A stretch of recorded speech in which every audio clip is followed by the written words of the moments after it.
want to thank everybody for coming to sessions again today. This is our last session of the day. And if you guys don't know, the best feature about these sessions is that we have food and beer on the other side. So if you like to continue your conversations that you're having, you could definitely have those conversations on the other side. But I really appreciate everybody for coming in. For this segment is entitled Venture Chats, which is sponsored by Venture for America, which I am the community director for. And today our talk, and just the reason why we're talking about acquiring talent for startups is if you don't know about VFA, Venture for America is a national nonprofit where we recruit college graduates to work directly within the startup ecosystems. We cover 13 different markets, and these potential entrepreneurs get firsthand experience on how to actually be a founder for their 2-year fellowship, and then becoming an alumni have just a onslaught of opportunities. And so being in this space, it allows VFA to be, I feel like, a thought leader when it comes to attracting young talent, understanding the learning curve that they might need, but then also understanding the adjustment that you might need as a startup with actually creating a safe space for these for this talent to actually grow. And so we don't have to strict it just directly to young talent just because it's VFA. I do want to talk about the broad spectrum of what it takes to actually just attract talent, period, when you're in the startup phase. But I brought along here a good friend of mine, Chad Feather. He's actually a VFA alumni, serves on many boards, but of course the VFA board as well. And just thought that he would be a great parent to kind of talk about this conversation. So Chad, I'll let you introduce yourself, where you're from, and what you like to bring to the conver. No, I appreciate it. Thank you, Craig. Nice to see everybody. As Craig mentioned, Chad Feather, I'm a 2018 Venture for America fellow. Actually went to UMKC here locally, and so I see a couple people I knew from UMKC as well. Good to see you all. Right out of the fellowship, I kind of joined KC Rise Fund, a local VC fund here in KC. We invested in startups across the Midwest, and one of the startups we invested in was called Doppler, which is a GovTech utility-focused software here in Kansas City that now currently work for, kind of switched over from the investing side or to the operations side. I'm currently there as the VP of Client Success at Doppler. Awesome. And I feel like the reason why you're fitting for this conversation is because you can kind of give both perspectives, right? Coming in through VFA, through UMKC, tell me what it is that you were looking for. Well, I think choosing VFA is like a unique choice, right? Most college graduates are looking to go into corporate spaces, but what attracted you to actually want to join a startup at such a young age? Yeah, I knew I for sure wanted to go down like the entrepreneurship route, right? So when I was in high school, I actually started a company called Premier Sales, where I bought and sold an overstock freight that's lost or damaged, and did that for a while. And I knew at that point in time, entrepreneurship is definitely the route I wanted to go down. Most places, when you are, if you're a student in college, you're kind of pushed more towards the corporate route.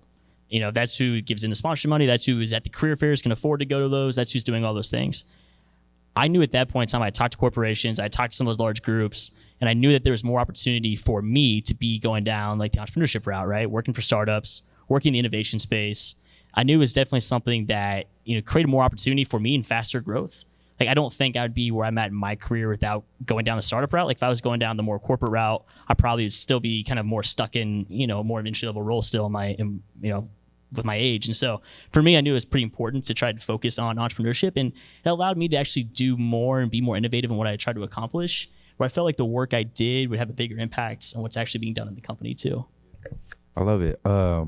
So, once you're now like working for VC KC Rise and you're in that space, what do you feel like when you landed was, made you feel like, okay, this is a space that I can actually grow in and really be a part of the team? Yeah, I think that goes back to your initial question a little bit, like how do you attract talent to that ecosystem, right? And like for me, I wanted to meet a lot of people. Like I knew building my network was super important to me. It was super important to my future growth. And it was super important to, if I want to be innovative in any way, shape, or form, you have to know people and have the experience to do that, right? And so when I worked at KC Rise Fund, like first of all, fantastic company, a fantastic group, great people that are there. And what was so great about it is like they helped me and like really gave me the opportunity to run with things. It was very much like, hey, if you want to run with that part of the company, great, go for it. If you need help, we're here to help you. But take initiative, learn what you want to, ask questions, be curious, which even now on the Doppler side, as we're hiring people, that's one of the main things we're looking for is, are you curious and asking questions? And like, that's what I was trying to do when I first started KC Rise Fund. Like, I wasn't a finance major. I didn't have a background in VC. Like, I wasn't like deeply financial, like diving into spreadsheets, but I asked questions, right? And along the way, I learned a lot that I think actually was applicable, and I went to the Doppler side too. But one of the things, the unique things about working for a VC is you get to talk to a lot of companies, whether it's in Kansas City, across the Midwest, because we're always analyzing companies for investment. I got to see what they did well, what they didn't do well, ask them questions about why they made decisions that they did, hear from the founder's perspective on, hey, why'd you use that sales strategy, or why'd you use that marketing strategy, or how'd that work out for you? Halfway, a little bit of it is analyzing the company, but halfway is just being curious and learning about why they made the decisions they did too. Love it. And so I guess like having that entrepreneurial mindset, do you feel like, I guess it's not a fair question to ask because you never really worked in the corporate space, but do you feel like what do you feel like is the, I guess the advantage of working for a startup when you're thinking about being an entrepreneur yourself? You want to be that boss, you want to be that person that kind of makes things happen, but how do you feel like, what is a great benefit of actually working for a startup is? From what I've seen, this is from like the KC Rise Fund experience, from the Doppler experience, great founders have one of two things: either deep foundational experience in whatever industry they're in, right? And that could be in the technology space, that can be in agriculture, that can be whatever it is, utilities, like we are at Doppler, right? It could be anything. Or it's someone who's had a tremendous experience working at startups, understands the environment of what success actually means, right? From a sales perspective, because sales in startups obviously vastly different than sales in a corporation, and the same thing for fundraising and everything else, right? Most of the time, founders usually are really strong in one of those two areas, sometimes both, right? You can definitely obviously get from the corporate world and be very successful in the startup world. We see that all the time. Even like our founder, John at Doppler, he didn't come from the startup world necessarily. He worked for utilities, worked for HDR, Black & Veatch, a lot of, bigger organizations here in Kansas City, and then started Doppler off of it with the industry experience that he had. But you also see the flip side of it, right? Where if you don't have that experience, the best way to do it, I think, is getting hands-on experience, actually growing within a company. And the best way to learn is by doing in the end. I think one of the main things that we say in VFA as we're vetting our fellows is like, can you build the plane while landing it, right? And so how do you, and then oftentimes a lot of them are leaning on, the majors that they have graduated from and so forth and so on, but we're also letting them know, like, you might be getting hired for one job, but you're probably going to be doing multiple. So as a company, when you're thinking about building out that description for that first job or that second job, how do you make it broad enough to where, the talent doesn't feel like they'll be stuck in one space, but they understand that they'll possibly be doing multiple things? Yeah, we use kind of a similar saying at Doppler, which is like, go climb the hill. It's the concept of like, if we have this idea or project we want to work on, we don't have the time or the resource capacity to say, here's every single step along the way what you're going to do, right? So we're looking for talent who can go find ways to climb that hill, ask questions, use your resources, talk to people, but figure out how to get from A to B, like as effectively and as resource efficiently as possible, and actually have like the best result from it. And so for us, as we're hiring people, we're looking for that mindset. Who's the person that can problem solve like in a very efficient manner, right? Like who's asking the right questions, who's trying to understand the concept of whatever project we're talking about. If we say, go do X, Y, and Z, we want someone who's going to ask the questions around, okay, how are we doing X, Y, and Z? Why are we doing it? What's the background on it? So that once they hear that information, we have a 10-minute conversation around it, they can run at it and go 100 miles an hour. We're there to answer questions for you and help and grow and support and provide the details that you need. But from a talent perspective, we want someone who's hungry enough, and curious enough, and wants to learn, where they can just kind of go and run with it once they're at it too. What do you feel like are the, I guess, as much as you do want somebody to go and run at it, right? You're probably like about to approach a raise. Like there's opportunities for you to kind of expand your clientele base and your resources. And so that position that you're hiring for is, it's important that they execute. at a high level. How do you build that tracking system that allows you to see those milestones without micromanaging? Yeah, I think it depends on the stage of company you are, right? Like if it's one of your first couple hires and it maybe employed 2, 3, 4, you're going to have a little bit, I would say more guardrails in place, right? Like here's what we're trying to accomplish. We want to go down that route. We have these very strict resource constraints from a funding perspective, from a time perspective, from all these other areas, right?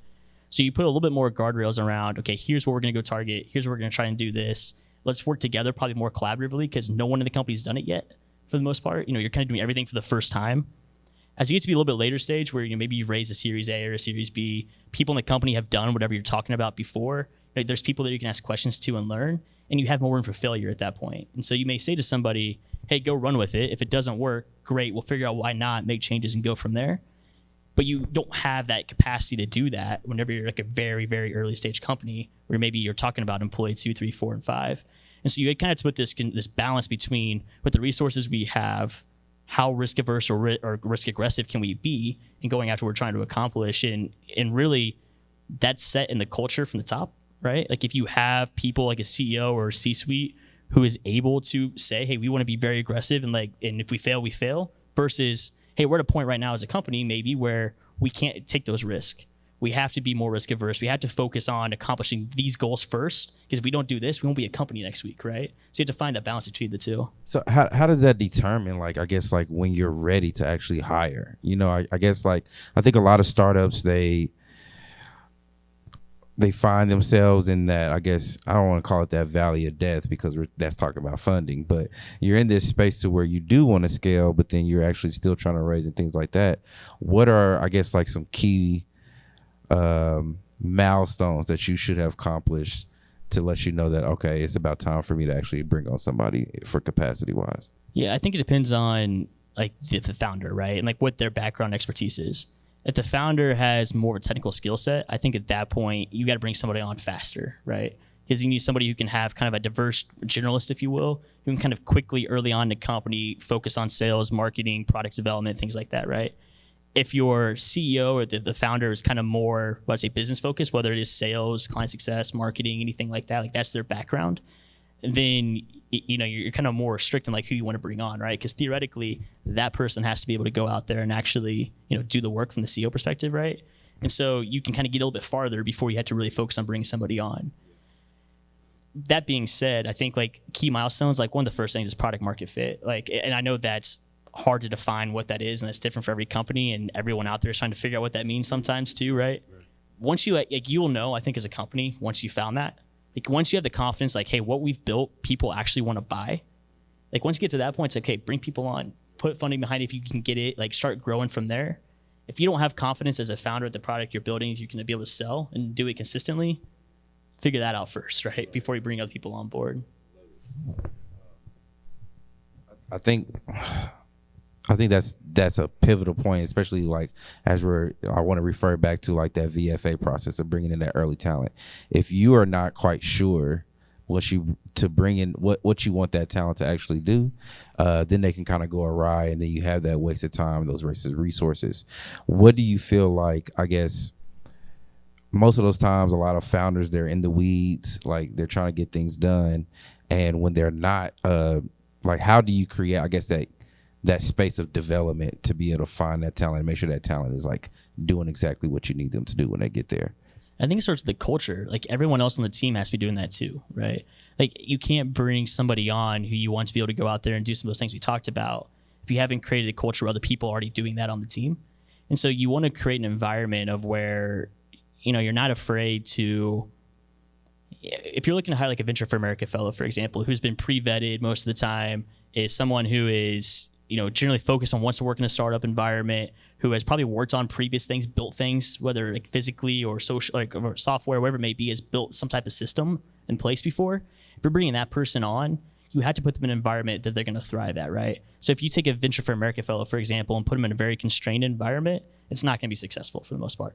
You have to give them the ability to kind of use their mind and think freely. Now, you may tell them, hey, that's a bad idea, we're not going to do that, and that's totally okay, right? At times, but because your company better than others, but you have to put them in an environment where they can succeed doing that too. And so, say that you are that company and you got everything, you got all your ducks in a row.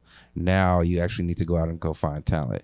I think prior to VFA, it was probably a struggle finding that exact talent that you need for a startup. What do you feel like are some of the biggest barriers that startups have when it comes to actually finding that talent that they need in comparison to like a corporation?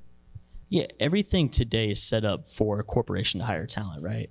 Like, this is nothing against, college career centers or anything like that, but they're focused on placing students at companies. So their main goal is, if you have a job fair, you may charge $500, $1,000 to come in and be at the job fair for the day where you can talk to all the students, which is great. Startups cannot afford to spend that amount of money to go to a career fair, both from a resource point like time. You can't spend the entire day doing that, and you can't spend the money doing it either, right? Corporations can. And so that being said, all of these students are kind of more focused towards going towards corporations. The challenge that startups have right now is, like, you have to find an environment where you can attract people to your company in a way where, you're fighting all these other people have better resources, bigger advantages than you do. And it really comes down to the mindset of the person you're trying to hire, understanding where they are in their lives and where they are, what they're trying to accomplish right now, from a skill set perspective, from an experience perspective, like, who are you looking for and where are they at, and then go target them there. So if you're looking for a recently graduated college student, I'm not just doing this as a plug to VFA, but if you're looking for a recently graduated college student who actually is looking to be innovative in the mindset and is kind of going through this process, there's programs like VFA who have vetted those people, right? If you're looking for people who are recently graduated college students but are more technical engineering focused, there's organizations that do that too, right? It's like finding the students or finding the people where they are.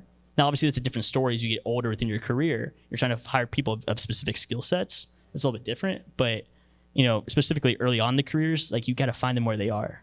What would you say those resources are for later on in their career? Like, what are some of the top resources that people can actually find that talent for their startup? Because but I feel like a lot of the startups that I come and encounter, most of the time, employee 1 through 4 is like a family friend, like a group of buddies that they went to college with or something like that. But you need to find somebody who's actually going to, not saying that the other team is not doing work, but now you're bringing the complexity of these relationships into space. So what do you feel like are some other great areas that you can identify talent at? I think the two core things are A, your own personal network, and B, the network of the employees you have, right? So for us at Doppler, some of the early employees that we brought on, and I'm not a founder, obviously, but some of the early employees we brought on were people that our CEO had connections with from previous jobs, from previous groups he worked with. And now, like, as we've kind of gotten a little bit older, the other employees we brought on have also had people they worked with in the past, and they became referrals. One of the things that we did as a company is we started offering a very high referral bonus to any employee who recommended another employee that we hired and they stayed on for 9 months. Because for us, like, we'd rather pay that. If we're going to spend this amount of money recruiting people to join our company, we'd rather give it to our own employees and have them be the recruiters for us in a way and bring people on that they trust and they know. And if they stay on for 9 months after we hire them, great. We give like that high bonus to them, right? Like, we have this bucket of money we're going to spend. We'd rather give it to our employees than give it to some outside group who's not going to, taking 10% of a salary and then some incentives afterwards as well. Yeah, exactly. Yeah. So, like, for us, like, use the resources you have and, let them work for you in a way. Because, like, for us, like, for me, if I'm working for Doppler, I want to work with people I know. Like, if I've worked with someone in the past, whether it was a KC Rise Fund or I worked with Kevin at Pinsight too, right? Like, if there's people there that we worked with that I really trusted, I want those people on the team. So, I mean, I guess it's just that makes networking even more important, right? As you kind of grow your startup, if you can identify people within the ecosystem who come and make it work, then that is really like your first 1 through 15 kind of staff that you should be able to have. Would you say that's kind of fair to say? Definitely. And even if, say we're connected, obviously, right? We know each other really well. Even if, like, you're not the right skill set to join our team, you're going to know people who are the right skill set to join our team. And, like, I could tell you, hey, I'm looking for a head of sales. And you're going to be like, hey, I know these 5 or 6 people you should talk to who could be interested. And so it's using that network in a way, even if, the direct connection isn't great. KC is a small, big town, right? Like, you're only 1 or 2 connections away from somebody who can make an impact what you're trying to do. Knowing Chad, you're probably just 1 connection away. So I want to ask too. So, like, when you think about it from the founder perspective, right? And at this point, you're bringing on talent who you're now like, this is your baby. you've been wearing all the hats. How do you, as a founder, understand how to distribute, the needs appropriately? I think you just hit on one of the biggest challenges like every founder faces is like, at what point in time is it okay to hand off these responsibilities to somebody else? Yeah. The best thing I would say is if you try doing everything yourself the entire life of the company, you're never going to be successful. At some point in time, you have to trust yourself to say that I can train this person, get them to speed fast enough to do the things we want to accomplish, and trust them to go and run with it. You don't have the time as a founder to go through and do your job plus the person you're paying to do their job. Like that's never gonna be successful, right? Like you have to have the ability to train, trust, and like delegate from there. And it's not gonna be perfect at first. Like, yeah, like the person that you hired may take twice as long to do it than you do. Mm-hmm. But if you keep doing it, they're never gonna learn, and that they're never gonna get down to it. If they keep doing it over and over and over again, they're gonna get to do it just as fast as you are too, right? Yeah. Like you have to trust and take the time that growth is gonna happen. Now that all goes back to you hiring the right person in the first place, and if you don't, that's a whole different story. But if you did hire the right person, you trust that person, you have to give them more responsibility. You try doing both things, is never going to work. And it seems like that's like the theme, even from younger talent to the older talent, being able to have that responsibility because you are in a startup, you can do multiple roles, is a key factor in actually retaining that talent in that space, which is pretty fascinating for me.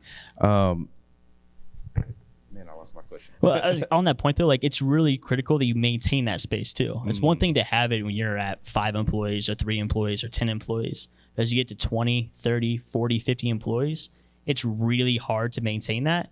And frankly, the skill set of people you're hiring is vastly changing too at that point, right? And so it's so difficult to ensure that as you're growing and scaling, you maintain the culture of creating an environment where people who have that growth mindset, if you will, or the natural curiosity to learn, where they can still thrive even as you grow.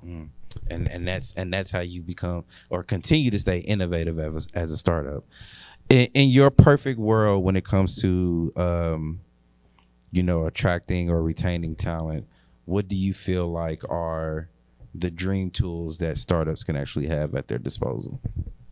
There's a couple of things, right? Like, I mean, this is an impossible thing to get, but like, very, very broad network would be number one. Yeah. Number two would be access to, pre-vetted talent in some way, shape, or form. Like that'd be the dream tool, right? Mm-hmm. Like, hey, these are all people that have already been pre-vetted in a certain way.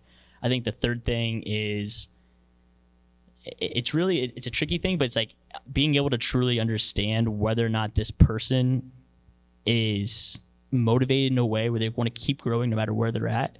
Like if you find someone who's complacent in the role, like that's great. Like the complacency in a lot of different roles makes a lot of sense. Early level startup roles, it doesn't. And being able to find a way to identify that quickly and early in the interview process, or there's tools out there to identify that faster, like that could also become really helpful too. Love it. And I think, so one of the things that I've heard a lot of founders actually talk about now is like the fractional services. So like the fractional CFO or the fractional operations manager. What do you feel like are the pros and cons to going that route with the fractional space? Yeah, I mean, there's a lot of pros too, right? Like we did it early on in Doppler for a lot of different roles, right? And we've kind of since pulled out some of them. We have a couple, but for the most part, we pulled out of most of them. It's really helpful. Like you don't have to commit a full-time salary to somebody. They don't know your business as well. They're not spending the full amount of hours on your business. Like you have to recognize that going into it. You have to double and triple check the stuff they do because they don't have the same commitment to making sure it's 100% successful like you do, right? That being said, like there's definitely places for it where like you can't afford a full-time CFO early on. The one thing I will say I think gets a lot of startups in trouble, and this comes more from my KC Rise Fund experience than does my Doppler experience, is I think it's one thing to do that with early level finance, like CFO type capacity. I think a CEO always has to be able to sell the product they're building in some way, shape, or form. You don't have to be a sales focused CEO. You can be a technical CEO and everything. That's fantastic. You still have to be able to sell your product, whether it's to investors, to customers, to employees. Like if you can't do that effectively, it doesn't matter. And so like a lot of the companies I think who bring on very, expensive, like fractional sales teams early on, like I've seen that be successful sometimes. I've also seen that backfire and bankrupt companies in a hurry too. Like if the CEO can spend time actually developing out that sales program, at least a little bit internally, or whether it's a, COO, CEO, whoever it may be, somebody internally can build that out, you have a lot better path to success. And so like there's certain parts of the company, and every company knows what's best for them, right? But there's certain parts of the company I think where fractional groups make more sense than others. I love it, man.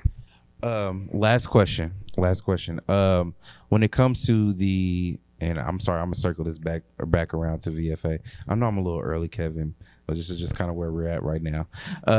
This is what happens when you have two panelists drop off at the last minute. But when it comes to the learning curve of having that young professional in the space, how can high growth founders really think about helping that young talent through that learning curve to be able to be comfortable and be the talent that they hired them to be? Yeah, I think no matter what age an employee is, they're always going through something, right? Something in life, they're always going through it. That's especially true for young talent coming right out of college. There's a lot of life changes happening at one point in time. They're graduating college. They may or may not be moving to a new city for the first time. They're probably starting their first full-time professional career right out of it. There's a lot going through their mind beyond what you're talking about, a year company, year role, right? And so the tricky thing is making sure that like you understand that. And if you want to like retain that talent once they start there, like you have to give them the space to kind of identify some of those things and help work through it. Like we say at Doppler, for example, like family first mentality. And that's not saying like, hey, our company's a family. We're not saying that at all, right? Like we're a team. We're not a family, we're a team, right? But when we say family first, that means if you have family stuff to take care of, like take care of that.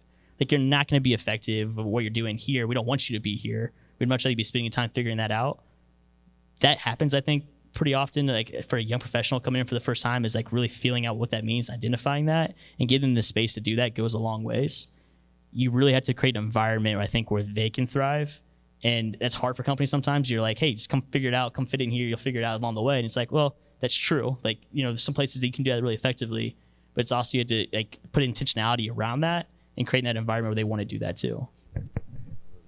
So to end this conversation, when it comes to thinking about attracting and retaining talent, I feel like some of the main points that we hit at is, you know, be strategic, but then also be fluid so that you can be able to nurture the talent that comes in.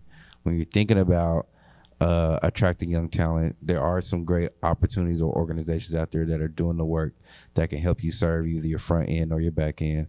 So front end, I would say VFA.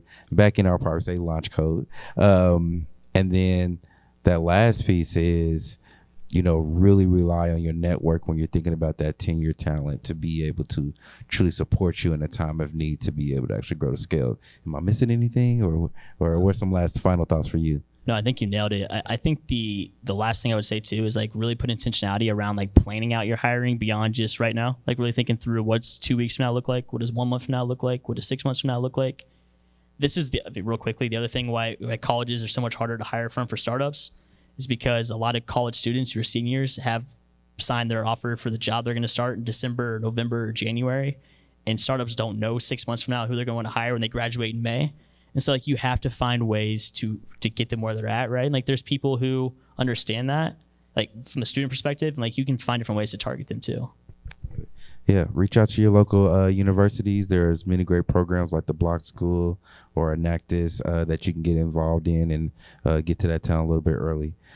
Chad, I really appreciate you taking the time last minute to hang out with me today for our Venture Chats in March. And we look forward to doing the next one. Absolutely. Thanks, Greg. Thanks.